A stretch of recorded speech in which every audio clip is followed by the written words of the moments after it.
You lean closer to your headphones because this story refuses to be background noise. Picture a cold October evening in the small German town of Unshausen in 1984. You are walking beside Günther Stoll, a 40-year-old food engineer with more worries than friends, and you immediately sense that tonight is different. He keeps muttering about them. He never names who they are, but he swears they have been after him for weeks. You hear the clink of his beer glass on the table. Watch his eyes dance between paranoia and sudden relief, and you start wondering whether you are witnessing the beginning of a crime or the unraveling of a mind. Your focus sharpens when Stoll snaps upright, grabs a pen and scrawls 4 letters and 2 maybe numbers onto a scrap of paper. YOGTZE. You tilt your head. Yogurt? A license plate? A clandestine code? Before you get a chance to ask, he crumples the note, shakes his head and says, "Now it is clear." Then he bolts for the door. That cryptic moment marks the countdown. Within 6 hours, Stoll's car will be found wrecked in a ditch near the A45 highway, and he will slip from the world muttering that 4 men beat him before the crash. You want answers, so let's rewind the clock and travel through his final 24 hours. It is Wednesday, October 24th. Günther has lost his job, and his marriage is strained, but you sense more than ordinary stress. He tells his wife he is being followed. She dismisses it as another bout of anxiety. By 10 p.m., he walks to his favorite pub in Wilnsdorf, orders a beer, and collapses onto a stool. The bartender watches him stare blankly at the drink. He does not sip. Instead, within minutes, he stands, says, "Something's about to happen," and leaves without touching the glass. Imagine you are a patron at the next table. Would you chase him? Or would you chalk it up to small-town drama and return to your pint? From the pub, Stoll drives to his childhood hometown of Heigersilbach, 30 kilometers away, and knocks on the door of an elderly woman he has not seen in years. You picture the confusion in her eyes as she reminds him they were never close. He apologizes and heads back into the night. Why choose her? Some theorize she shared his last name before marriage. Others say he simply wanted a trustworthy ear. You start sensing the hallmarks of an unresolved spy novel. Fast forward to 1 a.m. A pair of truck drivers spot Stoll's Volkswagen Golf shattered against a concrete drain. He lies naked in the passenger seat, bleeding but conscious. That lone scrap of clothing, his jacket, is folded on the back seat, as if deliberately placed. He whispers that 4 strangers were with him, then claims they fled. One driver notices no skid marks, no sign of seatbelt bruising. Police later confirm the crash did not match his injuries. You wonder, was the car staged to cover an assault?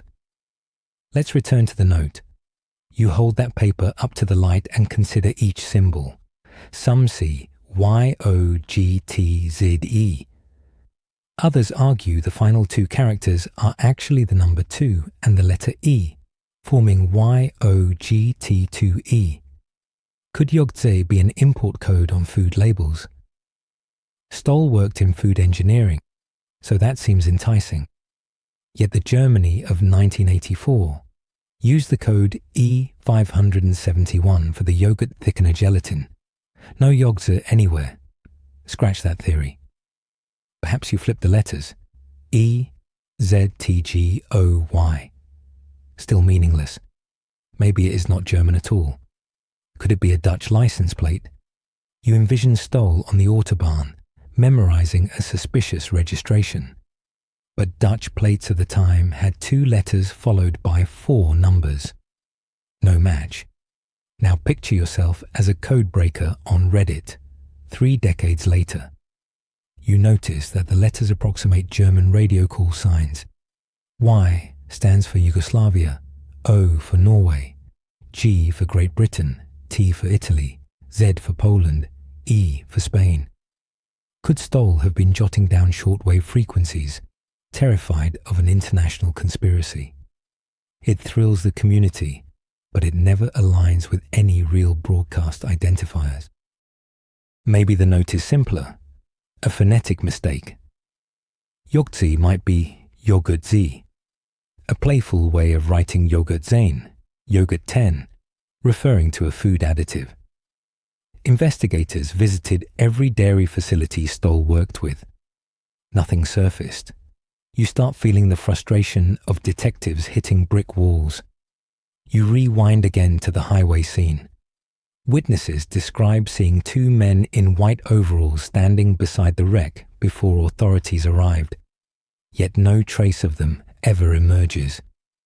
The truckers who first approached Stoll insist no one else was near. Why the discrepancy? You picture the chaotic glow of emergency lights, the blur of headlights, and realize how fragile eyewitness memory can be. Still, somebody placed Stoll in the passenger seat. Either he crawled there after the crash, which contradicts the physics of his injuries, or someone staged him. One theory sends shivers down your spine. A clandestine drug run. Bear with it. Some believe Stoll transported cannabis oil for Dutch suppliers. YOGTZE might be code for the batch ID. A deal gone bad.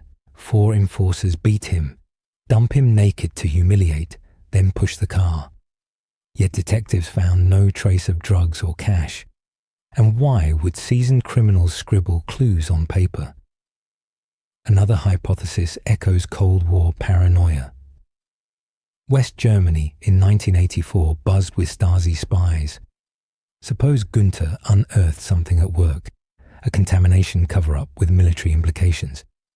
YOGTZE could stand for a chemical formula. Paranoid, he scribbles it, realizes the danger, crumples the note, and runs. Later, operatives intercept him, interrogate him, and stage the crash. That explains the fear of them, the folded jacket, the precise removal of shoes, standard intimidation tactics. But again, no agency has ever been linked, no classified file declassified. You might favor the mental break explanation.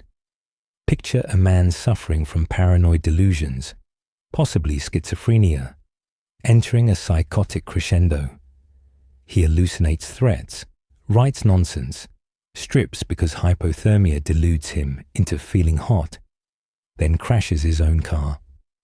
Under that lens, 4 imaginary men exist only in his fading consciousness as he tries to assign blame.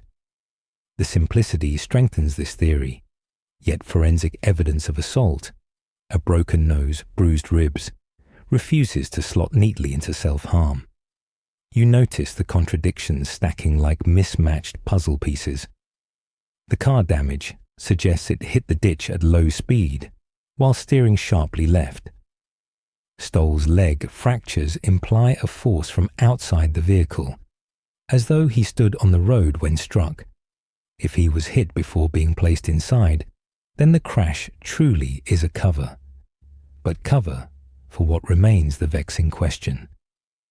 Your mind circles back to that empty beer glass in the pub. Toxicology reports show no alcohol in his system. You remember he never drank the beer. That means from 10 p.m. to 2 a.m. he remained sober. Whatever happened, he faced it with clear senses. Chilling, isn't it? Now, imagine you are on a nighttime drive down the A45. You see a man in underwear stumbling along the shoulder. Would you stop?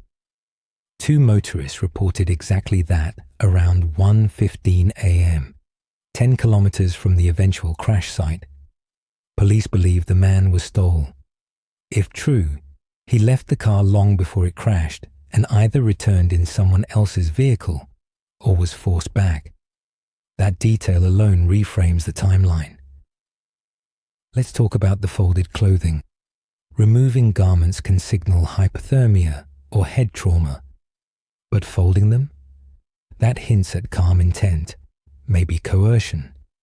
Did the mysterious four men strip him to search for contraband, then fold his jacket to prove they were not mere thugs? Or did Stoll fold it himself, a final attempt at order amid chaos? You may be itching for modern science to swoop in. DNA testing on the jacket in 2020 produced only Stoll's profile. No secondary contributors. The scrap paper, sadly, was lost before advanced analysis. Every year, cold case units run license plate sweeps for long retired Golfs matching partial digits from eyewitness testimony. Nothing hits. Technology keeps progressing while the answers remain anchored in 1984. So where does that leave you? First, it teaches how a single cryptic note can outlive a man. YOGTZE has become a campfire password for online sleuths, proof that puzzles thrive most when unsolved. Second, it reminds you that human memory is malleable. Each witness in this case believes deeply in what they saw, yet their facts collide. As a listener, you hold the privilege and burden of deciding which shard feels truest. If you favor the spy narrative, you sit in the glow of cloak and dagger intrigue, picturing low-level operatives tidying up a loose end. If you lean toward mental illness, you confront the heartbreak of a man undone by his own mind, while everyone around him misread the urgency. If you suspect a criminal syndicate, you imagine a quiet region hiding a trafficking trail that mainstream reports ignored. While you weigh these theories, consider how the case echoes beyond Germany. In Norway, the Isdal woman was found burned, leaving codes and aliases.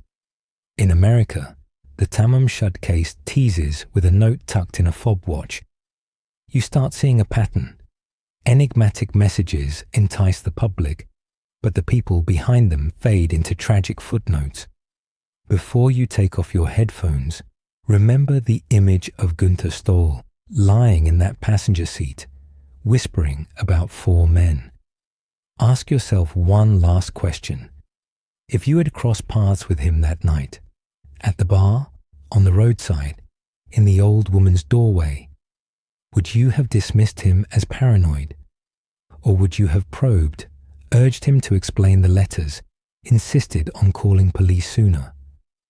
The answer is uncomfortable because it forces you to confront how quickly real lives slide into legend when bystanders hesitate. Here is the takeaway you can't shake. Mysteries do not arise from gaps in facts. They breed in the gaps of human connection. Someone, somewhere, knows what YOGTZE meant. Someone helped fold that jacket, and someone chose silence. So keep the name Günther Stoll in your back pocket, not as a trivia tidbit, but as a reminder to pay attention the next time a stranger says they are being followed. Your curiosity could become the difference between an unsolved legend and a saved life.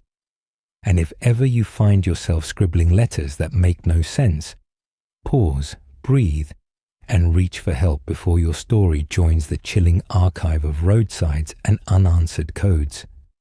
That is the final turn on the last cryptic ride of Günther Stoll. You can let the mystery rest, but expect the word YOGTZE to echo in your mind the next time you glance at a slip of paper and wonder whether it holds the key to everything.